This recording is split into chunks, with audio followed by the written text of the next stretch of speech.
Ndikulandilena balokondedwa kulingaliro la usiku wa lelo, usiku wa pa 21 December 2021. Okondedwa mu usiku wa lelo tidzalingalira pa mawu a Mulungu amene apezeka pa oweruza 11 ndime yake yoyamba mpaka na ndime ya namba 11. Mawu a Mulungu mchichewa cha lelo akuti Yefita wa ku Gileyadi anali wankhondo wamphamvu.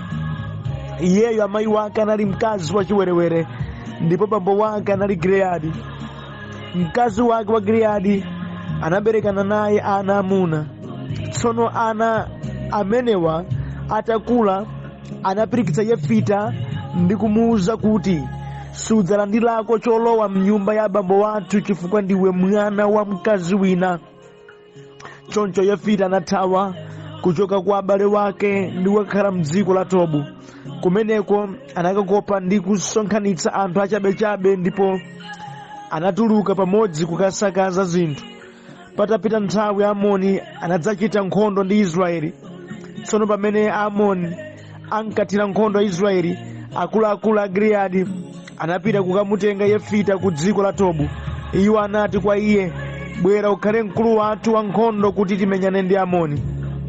Yefita anawawuza Agileyadi kuti, kodi inu suja munkadana nane ndi kundithamangitsa ku nyumba ya abambo wanga?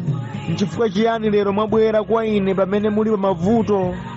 Akuluakulu a Gileyadi aja anamuyankha kuti, chimene tabwerera kwa iwe ndi chakuti upite nafe ukamenyane ndi Amoni, ndipo udzakhala olamulira wa onse okhala mu Gileyadi. Yefita anawayankha akuluakulu a Gileyadi ndi kuti, ngati mundibwezeranso kwathu kuti ndikachite nkhondo ndi Amoni ndipo Yehova nkukandithandiza kuwagonjetsa, ndidzakhaladi wolamulirani? Akuluakulu a Gileyadi anamuyankha kuti, Yehova akhale mboni pakati pa inu ndi ife ngati tidzachita monga mwa mawu anu. Choncho Yefita anapita nawo akuluakulu a Gileyadi aja, ndipo anthu akumeneko anamusandutsa kukhala wowalamulira ndi mkulu wa nkhondo. Tsono Yefita anabwerezanso mawu omwewa pamaso pa Yehova ku Mizipa. Ameni. Okondedwa, mwa mawu a Mulungu amene tawerengawa tidzalingalira pamutu onena kuti samalani ndi mmene mukhalirana ndi anthu, pajatu kuli mawa. Musamatha mawu kapena kuchita ena zipongwe, chifukwa zimene Mulungu adawakonzera kutsogoloku simuzidziwa. Chonde yesetsani kukhala bwino ndi anthu monga mwa mawu a Mulungu. Ameni. Pamene anthu feti kukhalirana m'maderamu, langizo nkuti samalani ndi mmene wena mukuwaonera lero. Mukhoza kumtenga ngati munthu winake ngwa chabechabe, alibe kena kalikonse lero lino, koma yeti ali mu process yopambana. Yeti kutsogoloko ndi abwana banu amenewo. Siku lina inu mudzawapempha amenewo pamene lero lawo lopanda pake. Khalani bwino ndi banthu, khalani mumtendere ndi banthu, musayiwale kuti kuli mawa. Ameni. Munthu wina aliyense mungamuone lero lino amene ngopambana, amene ngotchuka, amene ngodziwika, amene ngachuma, amene ngaulemu, ali nayo mbiri yawo. Idalipo nthawi sadali wopambana, sadali wotchuka, adalibe kalikonse, adalibe ndi ulemu nkomwe. Idalipo nthawi yotero. Now, pakudziwa kunena kuti moyo wa dziko lapansiwu umasintha, okondedwa, inuyo mukhale munthu osamalitsa. Mwina nkutheka amene mukhala naye bwino lero lino pamawa adza kugwirani dzanja. Mukudziwa abale wanga, anthu ena kuvutika kumene akuvutikaku sadafunika kuti avutike ayi, chifukwa chakuti athandiza alipo ndithu, koma amakanika kuti athandizidwe malingana mchipongwe, malingana ndi mawu amene omwewo adamuyankhulira munthu uja dzana munthuyo alibe kena kalikonse. Izi zimachitika.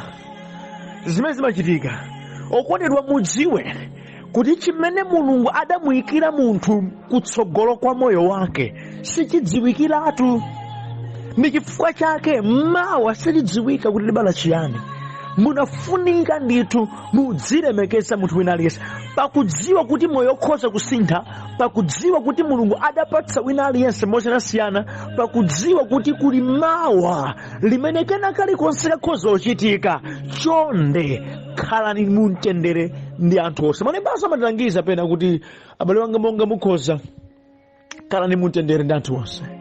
Ndi chifukwa chake tikukulangizani mu usiku wa lero kuti mukhale inu oyesetsa kukhala bwino ndi wina aliyense, osati kuti mudzipeza bwino zokha, koma kumvera mawu a Mulungu. Kupera mawu a Mulungu atilimbikitsa kukhala mu ubale wabwino ndi anthu. Okondedwa, kupemphera kumalumikizananso ndi maubale. Tili nawo anthu ambiri masiku ano amene amapita ndithu kutchalichi koma sasamala za miyoyo ya anthu ena, akuchita chipongwe abale wawo, akuchita chipongwe anzawo. Iwo lero lino ndi ziphazi zopondereza anthu ena. Ndimandikambenanu musamale kwambiri kuti achinyamata amene mukuwaponderezawo, anthu ena amene niwo mukuwapondereza, mawa mudzapatsa ulemu inuyo, mudzatchula big man nkuthekanso mwina mawa pawo lidzafika limene inuyo mudzakafunika kuti mukapereke ulemu kwa iwo apanga approve zanu pena pake. Chifukwa cha mawu amene mungawayankhule lero, chifukwa cha chipongwe chimene mungawachite lero, mudzapwetekedwa kutsogolo. Ndiye kuti munthu wina aliyense amene sakhala bwino ndi anthu amakhala kuti akusunga manyazi ndi zowawa, osati za lero ayi koma zakutsogolo. Mawu amene tawerengawa, Yefita obadwa mwa mkazi wachiwerewere, atate wake adabadwa ndi mkazi wachiwerewere, mmenemo adabadwapo iye. Kholo laula bwino ndakamtsenga kuti azikhala mmodzi ndi abale ake, pamene bambo ake adakwatiranso bwinobwino. Ndi ana obadwa m'banja ilo okhazikikali adamba kumtenga Yefita ngati threat, namachita pamuza pamaso ndi wopanda pake iweyo, sudzalandira kena kalikonse pano. Nanu Yefita pakudziwa mayi wanga ndi mayi wadama, akukambazi ndi zoona, iwo amayi awo sa mayi wanga, adangochoka nadziphatikiza ndi anyamata achabechabe opata mayina, koma adawapanga gurumu nakhala chigulu cha mphamvu cha nkhondo. Zitawathina azibale wake aja mtundu wa Israeli aukamufuna kuti adzawathandize. Nyengo yasintha yawapanikiza kuti akapitebe kukagwada kwa iye amene padzana adamuchita chipongwe. Miyoyo yotere yakuluakulu yuchulukira pakati pathu. Kazumatani kuti simumaphunzira konse za mmene ena zidachitira. That's why mu usiku wa lero ndimafuna nkuthandizeni abale wanga kuti kukhalirana bwino ndi anthu nkofunika, chifukwa zonga ngati izi mukapanda kusamala mudzakumana nazonso. Mawu amene okondedwa tiphunziramo zinthu zitatu izi. Choyambirira, si wonse amene amapambana moyo uno amene ali ndi background yabwino ayi. Si wonse amene lero lino ngodziwika amene chiyambi chawonso nchabwino ayi. Chifukwa nchiyani? Ena alipo amene chiyambi chawo si chabwino koma adakamaliza mopambana. Kulakwika kwa zinthu pa chiyambi sikutanthauza kuti konseku zinthu zidzalakwikanso ayi. Popeza Yefita anali mwana wa mayi wachiwerewere sikutanthauza kunena kuti si munthu ayi. Na Yesu ndi munthu, inde panali cholakwika, koma na Yesu ndi munthu amene kumwamba kukhoza mugwiritsa ntchito ndithu. Mpake okondedwa, Yefita sadalimane nawo, adangosamala chimene chidali mkati mwake. Ineyo ndikuona kuti mbali yanga ndine katakwe pa nkhani ya nkhondo, napanga gurumu anyamata amene adali opanda pake, nakhala gulu la mphamvu la nkhondo limene lafikanso podzathandizako ena kutsogolo.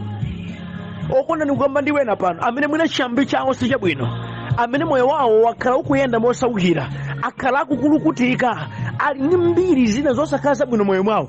Sikuti pokhala ndi mbiri ngati zimenezi zikutanthauza kuti mathero anunso ngotero kapena kuti ndinu munthu wopanda pake ayi. Mwa inu ndithu Yehova adayikizamo china chake. Musayime pa mbiri yanu, musakhazikike pa zolakwika zina ayi.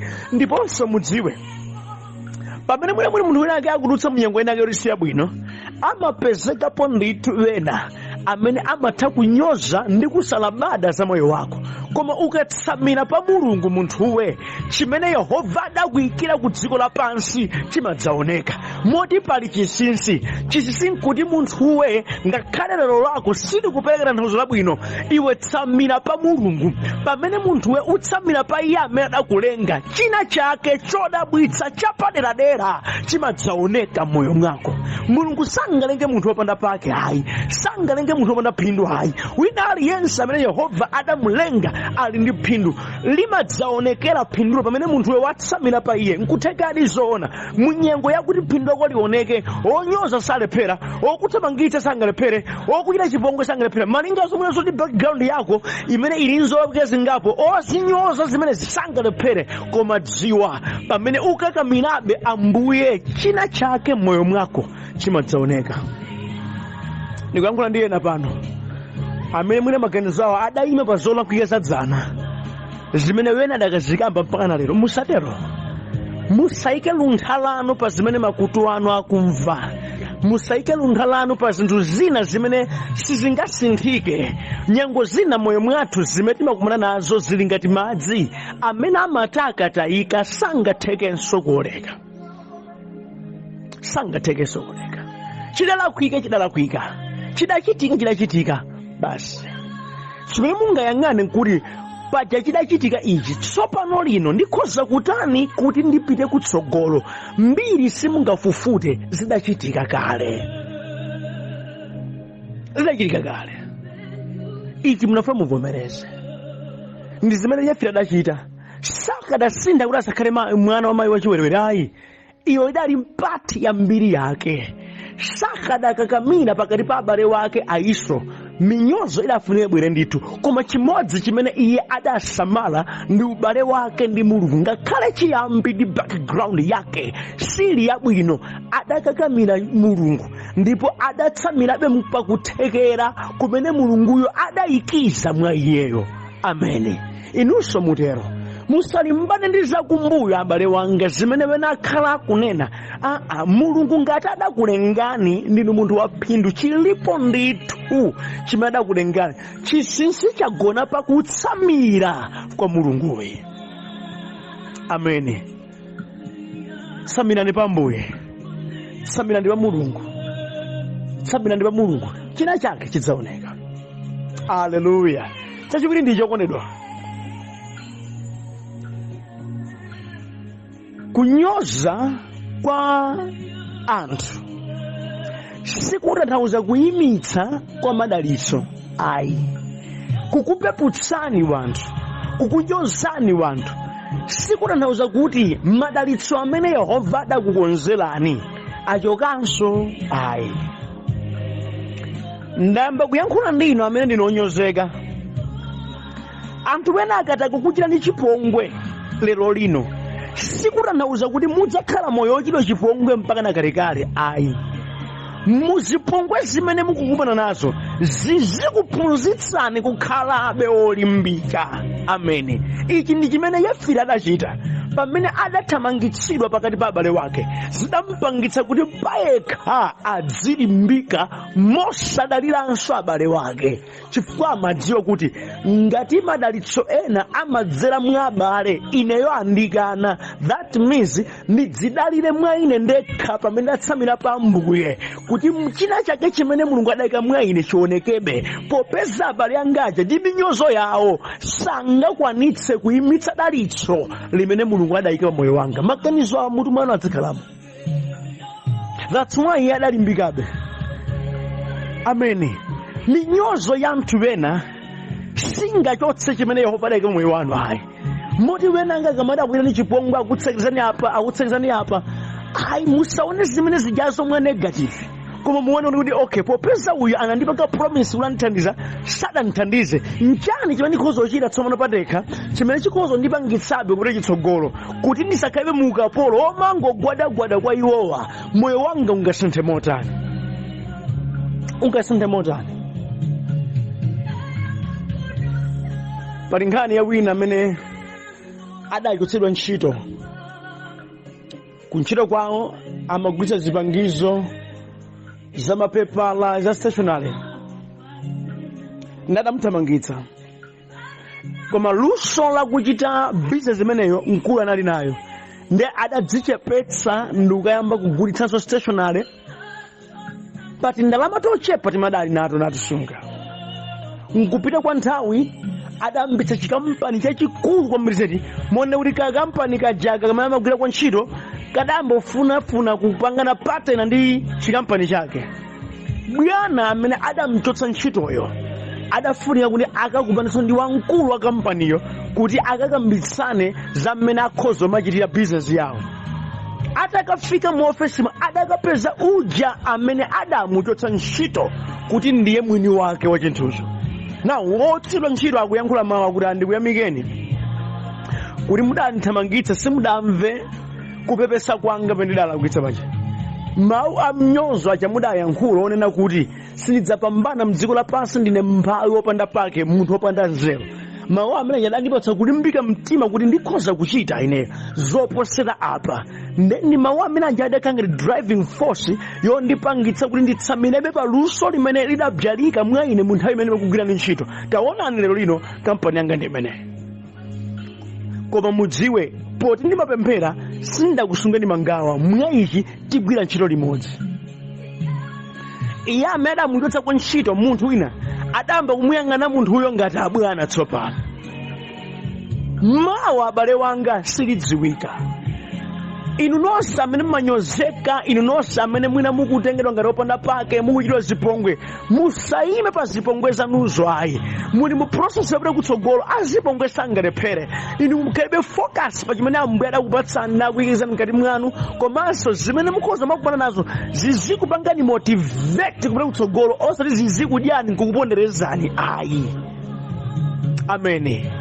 Yefita adaona awo akuninyoza, koma mwa ine muli ungwazi. Ndigwiritsa ntchito chisomo chimene mukandipatsachi kupanga gulu kena ka anthu, mwina nkudzera mchimenechi ulemerero wa Yehova udzaoneka ndithu. Poti zammawa sizidziwika. Gawo lachiwiri ndi la anthu tsono amene mumanyoza wena. Simulabada za wena, ndinu azipongwe kwambiri zedi. Moyo wanu pakamwa panu zimene mumayankhula zopanda pake. Ndimati ndikuwuzeni, kupweteka mtima wa munthu, kumuchita munthu wina chipongwe, kumabala matemberero mmoyo mwanu. Muzisamala zimenezi. Zilipo zina mukamachita chipongwe anthu wena, mwina zotsatira zake za chipongwe chanu sizidzafika pa inuyo, koma mwinanso nkuteka pa ana banu. Zammawa sizimadziwika. Nkwabwino kumakhalirana bwino. Anthu ambiri amene muwaona lero lino amene lero ali mzimagalimoto ali ndi mbiri yawo imene mwinanso yomvetsa chisoni, koma Yehova adakomera mtima. Moyo wa munthu wina uliwonse uli m'manja mwa Mulungu. Chifukwa chake mudziona munthu wina aliyense ofunikira pakamwa panu padzikamba zabwino ndi zomangirira. Umoyo wanu usamakhale wankhanza ati popeza kuti inu muli mkatundu, ati popeza inu ndinu abwana. Ayi, musamatero. Zammawa sizidziwika. Okondedwa ndipo tikambenani, inu tandimvana amene ndinu a mtima oyipa inu, amene nthawi zonse mumafuna zabwino zonse zikhale zanu, mwachitachita zipongwe kwa anthu ambiri. Mukubvetsa ena kupweteka, mukupondereza ena, simukufuna wenanso ziwayendere. Moyo ngati umenewu udzakupatsani misonzi mawa, mudzagwadatu inu mawa mukachita masewera. Moyo mothandizika mudzakulukutika pa mawa, mudzasowa wina okugwirani dzanja chifukwa cha moyo wanu wachabe. Tandimvani, moyo umasintha, moyo suka chimodzimodzi, kuli mawa Yehova apatsa mosiyana. Ameni. Chomaliza,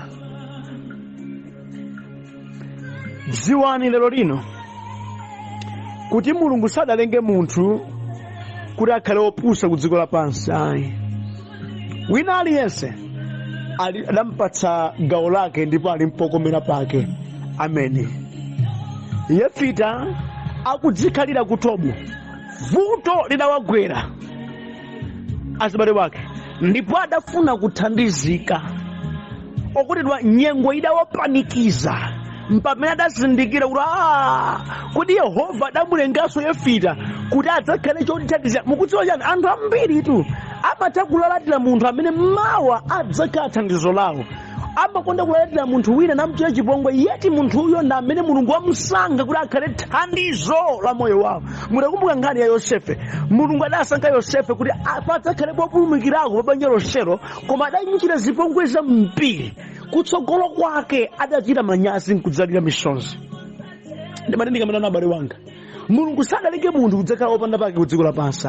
Mwa munthu wina aliyense muli phindu limene lidzaoneka. Ndimati ndikapena okondedwa kumchira chipongwe munthu wina amene Yehova adamuyikira dalitso kutsogolo, mukamadza kumana naso nthawi ina munthu uja ali patsogolo, zimadzakhala zopweteka moyo, umalakalaka kuti ufufute ubweze nthawi kuti ukadumphepo pa chipongwe chimene amuchitemo. Sizitheka. Monera kuti munthu wina aliyense amene akhala onyoza mnzake akungodzikonzera yekha misonzi ndi chipongwe chakutsogolo, manyazi akutsogolo. Mukamalalatira anthu ena, mukamanyoza anthu ena, mukamachitana zipongwe, mukudziwa kuti mukupyera zipongwe zakwa inu zokubwererani mawa, mukupyera manyazi amene adzakugwirani mawa, mukupyera inuyo kusekedwa kumene kudzakufikirani osati lero iyayi koma mawa. Taonani makusana awa ataona kuti zawathina biro adapiranso kwa Efereimu uja adamunyoza, ukamuzira bwanji ukhala otilamulira, ukachita mupempha tsopano apeza kuti paukhasangati. Okondedwa, khala libwino ndi anthu. Mwina nkuteka amenewo ni Yehova adawayika kukhala odzakutsogolerani ndi okuthandizani. Mawa silimadziwika. Muli mbanja limodzi, mudakhala achichepere, simukudziwa kuti mawa adzakhala chiyani. Chonde tiyeni tidzikhalana bwino ngati anthu, tidzilemekezana, tidzikomerana mtima. Mawu a Mulungu atilimbikitsa kukondana. Izi ndi zina mwa zifukwa zimene inu ndine tikhoza makhalira bwino ndi anthu onse pakati pathu. Zamawa sizidziwika. Tiyeni okondedwa tidzilemekezana ndi kukondana. Amen.